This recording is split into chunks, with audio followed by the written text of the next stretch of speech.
Salut à tous, très heureux de vous retrouver après cette vidéo où je vous parlais un petit peu de comment j'avais enchaîné la période post-TDS et qu'est-ce que j'envisageais pour la fin de saison. Vous avez été pas mal à réagir, à me dire aussi un petit peu où vous allez à droite à gauche. Et bien justement, aujourd'hui, on va parler de sac. Peut-être que vous cherchez un sac pour ces dernières courses de fin de saison. Je voulais absolument vous en parler, hein. Je vous en ai un tout petit peu parlé de ce Salomon Sense Pro 10 dont il est question aujourd'hui. Je vous en ai un petit peu parlé dans ma vidéo pré-TDS sur un petit peu le matériel que j'allais emmener avec moi sur la TDS parce que c'était évidemment ce sac que j'avais avec moi sur cette course.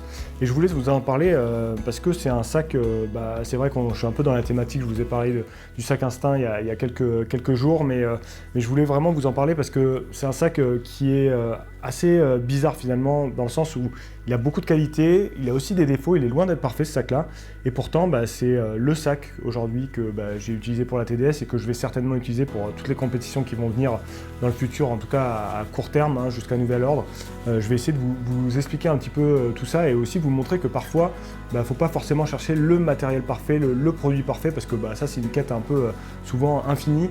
Et que en fait, il faut surtout choisir le matériel qui convient le mieux à ses besoins pour sa pratique. Alors c'est vrai que le plus souvent, quand on choisit qu'un sac, on va chercher le sac qui coche le plus de cases. C'est peut-être certainement un de ceux qui peut en cocher beaucoup. En tout cas, chez moi, il en coche suffisamment pour que je l'emmène maintenant sur mes compétitions. Je l'avais encore hier là, sur une sortie de 3 heures. Et avant de faire la vidéo, je voulais me remettre un petit peu en tête, reprendre des sensations avec. Ça faisait quelques temps que je n'avais pas couru avec. C'est clair que c'est quand même un super sac. Donc on va détailler tout ça aujourd'hui ensemble. Je vais d'abord le présenter un petit peu en détail ce sac-là, vous donner un petit peu toutes ses grandes caractéristiques. On va passer rapidement sur ce point-là, mais au moins vous aurez tout ça en tête. Ensuite, je vais essayer de le comparer avec un peu ce qui se fait sur le marché, notamment un de ses concurrents chez Salomon, l'Advanced 12 litres, que j'ai beaucoup utilisé, dont je vous ai beaucoup parlé sur la chaîne aussi. Puis enfin, je vous donnerai un petit peu pourquoi, selon moi, c'est en tout cas le sac que moi je préfère. Il a encore une fois, je le dis, hein, il a quelques défauts, mais il a aussi quelques grandes qualités, donc un petit peu comme ça que je vais organiser la vidéo. Je ne sais pas si vous avez remarqué, mais Salomon en 2021 a un petit peu fait évoluer sa gamme. Il y a toujours des évolutions évidemment, mais là il y a eu un gros renouvellement quand même avec l'arrivée de cette gamme Sense Pro qui a remplacé un petit peu finalement dans la partie haut de gamme la gamme S-Lab, si vous allez sur le site aujourd'hui vous ne la retrouverez plus. À la place il y a cette nouvelle gamme Sense Pro, donc c'est des produits qui sont disponibles je pense depuis le printemps à peu près environ, hein, je dirais, peut-être même un peu avant, donc c'est pas tout nouveau hein, évidemment, mais en tout cas ça date de cette année. Je pense que Salomon va continuer un petit peu à faire évoluer sa gamme dans les années qui viennent, notamment en 2022. Là, je pense qu'on peut s'attendre à quelques nouveautés. Ça va être vraiment intéressant de suivre ça. Donc ça, c'est un premier point de contexte. Finalement, aujourd'hui, ce Sense Pro, c'est le sac le plus haut de gamme de chez Salomon. Donc je voulais juste faire un petit point là-dessus. Donc on retrouve globalement la gamme Sense Pro qui se décline en un 10 litres et un 5 litres. Et puis à côté de ça, la gamme Advanced aussi, hein, qui est avec le fameux 12 litres dont je vous ai beaucoup parlé, et également un 5 litres. C'est un petit peu, ça va être ça qui va structurer, on va dire, l'offre chez Salomon en termes de sacs aujourd'hui. Alors il y a aussi d'autres sacs qui sont présents, sur lesquels je ne reviendrai pas, mais en tout cas, c'est les produits principaux, cette gamme Sense Pro, cette gamme Advanced. Parlons en détail de ces Sense Pro 10, que je vous disais décliné en un 10 litres et un 5 litres. Ce Sense Pro 10, c'est un sac déjà qui est nettement plus léger, hein, qui se veut un peu finalement, dans la continuité de la gamme S-Lab. Alors c'est un tout petit peu plus lourd que ce que faisait S-Lab auparavant, ça ne doit pas se jouer à grand chose, mais en tout cas c'est une gamme qui est un peu plus race, qui est un peu plus perf, que j'ai envie de dire, que la gamme Advanced. Ça c'est déjà un premier point à noter. Ce sac-là, le 10 litres, pour vous dire, il fait, je crois, 165 grammes sur la balance, donc c'est très léger. Là, on parle sans les flasques, et les flasques à vide, évidemment. Mais voilà, 165 grammes, ça reste quand même très léger dans la gamme des sacs actuels. Je vous parlais du Instinct XX il y a quelques jours, qui fait 670 grammes, je crois, quelque chose comme ça. Donc vous voyez, le grand écart, c'est complètement différent, évidemment, comme produit, mais c'est juste pour vous donner un ordre d'idée. Le 5 litres descend même jusqu'à 144 grammes, il me semble, si j'ai bien lu sur le site. Donc c'est quand même des produits déjà très légers. Forcément, qui dit légèreté, faut faire des compromis un petit peu sur l'ergonomie. Donc par rapport à un Advanced, j'y reviendrai un peu dans la comparaison, mais il y a un peu moins de rangement, forcément.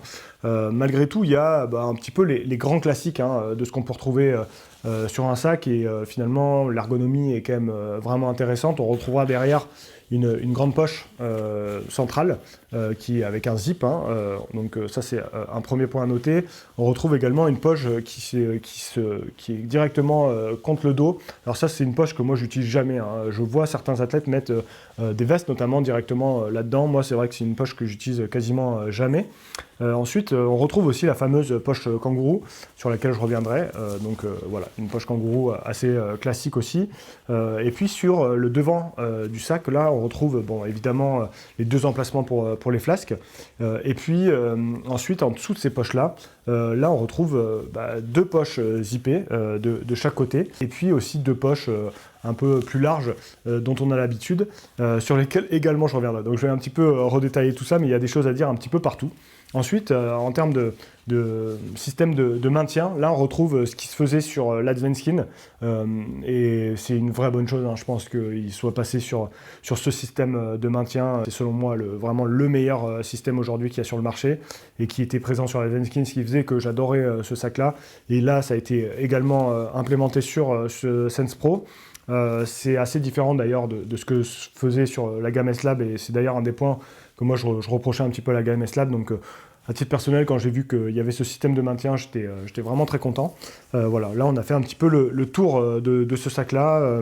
Il y a donc quand même pas mal de poches, hein, vous le voyez, de toute façon 10 litres, hein, vous imaginez bien, ça laisse quand même pas mal de place. C'est ce sac que j'avais pour la TDS, donc j'ai mis tout le matos obligatoire sans aucun problème là-dedans, hein, donc c'est pour vous donner quand même un ordre d'idée. C'est vrai que avec ce qu'on sait, la liste du matériel obligatoire sur ces courses UTMB, si on peut rentrer le matériel sans problème, c'est que y a de la place, hein. Ça, il n'y a aucun souci là-dessus. Dernier mot, enfin, le sac est fourni quand vous l'achetez, hein. Donc c'est un sac qui est vendu au prix de 160 €, contre 140 € pour la version 5 litres. Et pour comparer un petit peu avec la gamme Advanced, c'est 140 et 120 sur la gamme Advanced, donc c'est un peu plus haut de gamme. Ça reste un peu moins cher que ce que se faisait sur la gamme S-Lab. Je ne sais plus si c'était 180 ou 170 le sac S-Lab, le 8 litres. Donc voilà, c'est un tout petit peu moins cher.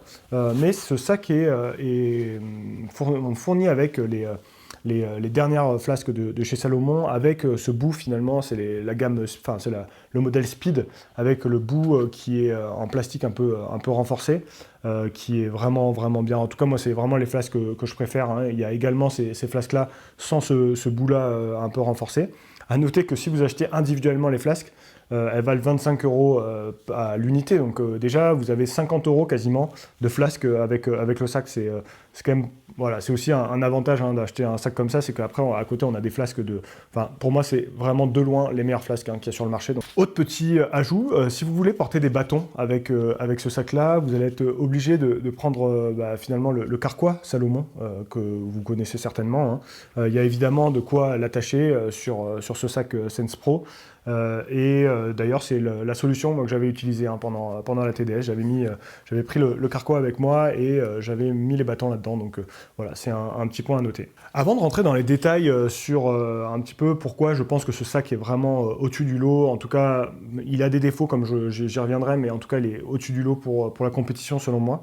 Je voulais juste un petit peu le comparer avec ce sac Advanced 12 litres que j'utilise toujours beaucoup, hein, qui est vraiment top, que je continue de conseiller évidemment. Voilà, je voulais faire un petit peu une petite comparaison d'abord, juste pour vous donner un peu un ordre d'idée. Donc déjà, clairement, ce sac Advanced 12 litres sur la version 12 litres, on a un peu plus de place, hein, quand même. Typiquement, j'ai fait la CCC en 2 jours avec mon boîtier à l'intérieur. Je le ferai pas avec ce Sense Pro 10 litres, hein. Ce Advanced 12 litres offre quand même plus de place. En termes d'ergonomie, on a déjà plus de place aussi sur la poche kangourou, qui est quand même bien plus imposante sur le Advanced 12 litres. Également sur les poches de devant, on retrouve à peu près la même architecture, c'est-à-dire on a 2 poches zippées, on a également 2 emplacements pour les flasques évidemment, et puis aussi 2 grandes poches, en plus des poches zippées où on peut un peu mettre tout son bordel. C'est là-dessus qu'il y a une grosse différence sur cette dernière poche. Chez le Advanced 12 litres, je trouve cette poche, cette grande poche un peu fourre-tout, beaucoup plus accessible, beaucoup plus grande aussi. On peut y mettre plus de choses, on peut récupérer les choses plus facilement. Donc de ce point de vue-là, il y a quand même un net avantage, je trouve, sur le Advanced 12 litres. Autre point, sur cet Advanced 12 litres, vous pouvez évidemment utiliser aussi le carquois, hein, dont je parlais juste avant, mais vous pouvez également, il y a tout un système d'élastique qui permet d'éviter, si on peut dire, si vous n'aimez pas le carquois et que vous préférez attacher les bâtons d'une autre manière, il y a des élastiques, hein, qui le permettent.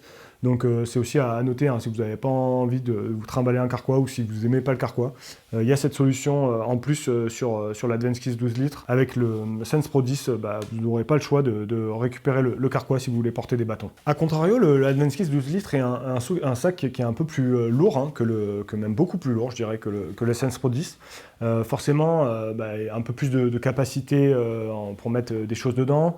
Et puis, de toute façon, l'architecture, enfin la construction n'est pas forcément avec une priorité sur la légèreté, contrairement, je pense, quand même au Sense Pro 10, dont c'est une des caractéristiques. 277 grammes, si je ne dis pas de bêtises. On a quand même plus de 100 grammes de différence entre les deux, ce qui est quand même assez important à ce niveau-là de poids. Il y en a un qui est un peu plus sur la perf, l'autre qui est un peu plus peut-être sur le confort, encore que celui-là est très confortable, j'y reviendrai, mais voilà, c'est la petite différence. Je viens de faire cette comparaison entre le Advance Keys 12 litres et le Sense Pro 10, qui sont deux sacs excellents, deux sacs que je conseille évidemment, mais en tout cas, voilà, peut-être pas pour la même utilisation.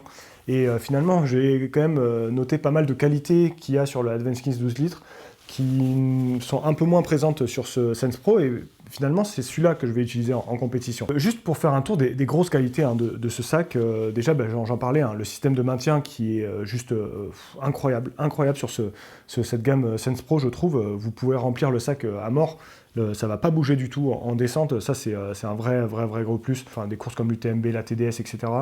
C'est un vrai gros plus d'avoir ce type de sac, c'est très confort, le maintien est vraiment top. Maintenant, ça va être, il va avoir quelques défauts, je trouve, en termes d'ergonomie. En termes d'ergonomie, c'est pas le meilleur sac, selon moi. Le Advance Keys, notamment, est quand même meilleur. D'abord, pour la poche kangourou. La poche kangourou, l'intérêt d'une poche kangourou, c'est de pouvoir y mettre des choses et retirer les choses directement sans enlever le sac. Là-dessus, je trouve que c'est un peu compliqué parce que l'ouverture en fait, de la poche kangourou et pas si grande. Donc dès qu'on va avoir une veste qui n'est pas ultra minimaliste, ça peut poser des problèmes en tout cas. Ça c'est un premier point que je trouve un peu limitant en termes d'ergonomie sur ce Sense Pro 10. Ensuite, l'autre point, vraiment l'autre gros point faible selon moi de ce sac-là, c'est la poche, la grande poche de devant. Un peu fourre-tout, celle dont je parlais sur l'Advance Keys, qui est là, il y a une couture que je n'explique pas en fait. Ils ont choisi de faire finalement une ouverture par le côté et non par le haut, et ils ont ajouté une couture qui, selon moi, complique vraiment tout. Je trouve que c'est beaucoup plus compliqué de mettre des choses, je n'explique pas vraiment ce choix-là. Peut-être que dans les versions prochaines, ça sera modifié, peut-être que en fait, je suis le seul à trouver que c'est pas très pratique. Vous me direz peut-être que c'est fait pour éviter, protéger que les choses sortent du sac. Je sais pas trop, honnêtement, je sais pas trop, mais en tout cas, selon moi, c'est quand même un point négatif de ce sac-là, surtout que je vois déjà que ça s'use un petit peu parce que forcément on va insister un peu plus pour essayer d'aller chercher les choses. Donc ouais, non, de ce point de vue-là, je trouve pas ça vraiment top. A contrario, je trouve que par contre les poches zippées sont vraiment excellentes. Le zip est d'une fluidité incroyable. Non, les poches JP sont assez grandes. Moi, c'est majoritairement là-dedans en fait, hein, que je mets les choses. Vraiment, de ce point de vue-là, je trouve que c'est vraiment bien. Et elles sont même mieux, je trouve, ces poches JP que sur le Advance Keys 12 litres. Et enfin, il y a un gros point positif selon moi sur ce sac qui fait qu'en fait, je vais l'utiliser aujourd'hui sur toutes mes compétitions. C'est l'endroit où on range les flasques. C'est vrai que je ne sais pas si vous avez déjà eu ce cas de figure. Quand vous êtes en course, vous allez arriver à un ravitaillement. Vous allez remplir vos flasques et là, vous allez mettre un certain temps à pouvoir remettre les flasques à leur bon endroit et qu'elles soient en place comme il faut dans le sac. Parfois, ça peut être vraiment gênant. Vraiment, moi, j'ai eu certaines courses, notamment des courses un peu rapides, je pense à des courses marathon. Remettre la flasque, ça pose souci, c'est gênant, elle bouge. Enfin, voilà, de ce point de vue-là, c'est vraiment pas terrible. Et là, incroyable, vraiment, j'ai été bluffé par ce sac-là. Vous pouvez avoir le sac qui est complètement rempli, chargé à bloc. Vous allez pouvoir mettre vos flasques d'une facilité mais déconcertante. C'est assez impressionnant et en fait on gagne un temps monstrueux. Je trouve que sur une course, c'est un point, une caractéristique qui est selon moi super importante. Et forcément, voilà, ça c'est un énorme point fort. Hein. En plus du reste, évidemment, en plus du maintien dont je vous parlais, en plus du confort global, en plus du fait que vous pouvez quand même rentrer pas mal de choses. C'est cette caractéristique-là, et le système aussi d'attache de la flasque en haut pour qu'elle reste maintenue. Enfin, tout ça, vraiment, je trouve que c'est un énorme point positif. Peut-être qu'on va pas forcément mettre l'accent là-dessus d'habitude, mais moi vraiment, je souhaite en parler parce que vraiment presque un game changer pour moi et c'est le point qui me fait basculer vers ce sac-là pour la compétition. Ce sac finalement, je le trouve aussi ultra polyvalent. Vous êtes souvent à me poser la question, est-ce qu'il faudrait que je prenne plutôt le 10 litres, le 5 litres, le 12 litres pour l'Advanced ou le 5 litres? J'aurais tendance à vous dire, prenez toujours le plus grand litrage. Là, vous allez avoir 20 € de différence entre le 5 et le 10 litres. Par contre, le 10 litres, il est énormément plus polyvalent. Vraiment plus polyvalent. Aujourd'hui, même si vous faites des 20 km, franchement, 160 grammes sur le dos, ou par rapport à 140 grammes, qu'est-ce que c'est la différence? Je pense qu'elle est nulle. Pour autant, vous allez avoir un sac qui est beaucoup plus polyvalent. Le jour où demain, vous allez vouloir partir en montagne toute une journée, vous allez vouloir faire 2 jours, vous allez faire un ultra ou des 80 km, vous allez être très content d'avoir choisi le 10 litres plutôt que le 5 litres. Et franchement, les 20 € investis aujourd'hui, vous allez forcément être heureux de les avoir mis dans le futur. Donc clairement, à choisir, prenez le 10 litres plutôt que le 5 litres. Je dis exactement la même chose sur le 12 litres sur l'Advanced par rapport au 5 litres. Mais en tout cas, ce Sense Pro, prenez-le en 10 litres. Si vous intéresse, vraiment, optez plutôt pour le 10 litres plutôt que le 5 litres. C'est un sac qui est très polyvalent. Vous allez pouvoir il est très léger, donc vous allez pouvoir l'emmener sur des courses très courtes, jusqu'à de l'ultra, comme la TDS ou l'UTMB, ce genre de choses. Voilà, ultra polyvalent, franchement, la qualité de fabrication, mis à part cette couture dont je vous parlais, qui, je ne suis pas sûr qu'elle tienne énormément dans le temps, mais pour le reste, qualité de fabrication est au rendez-vous, donc, et franchement, un super sac de bien des égards. Voilà, c'est comme ça que se conclut cette vidéo sur le Sense Pro 10 que je voulais vous faire depuis finalement la TDS. Vraiment, je suis conquis moi par ce sac-là, ça va être le sac que je vais emmener avec moi en compétition dans les semaines, les mois qui viennent. Ça c'est clair, donc vous risquez de le revoir très vite sur la chaîne, notamment aussi pendant le off que je prépare, qui va arriver très vite. Donc nous on se retrouve en tout cas pour des vidéos très bientôt. Je vais vous parler de quelque chose d'assez différent dont je vous parle d'habitude. Je pense que ça va vous intéresser très vite. Je pense que ce sera la vidéo de fin de semaine. Et puis d'ici là, prenez soin de vous et courez bien. Allez, ciao à tous.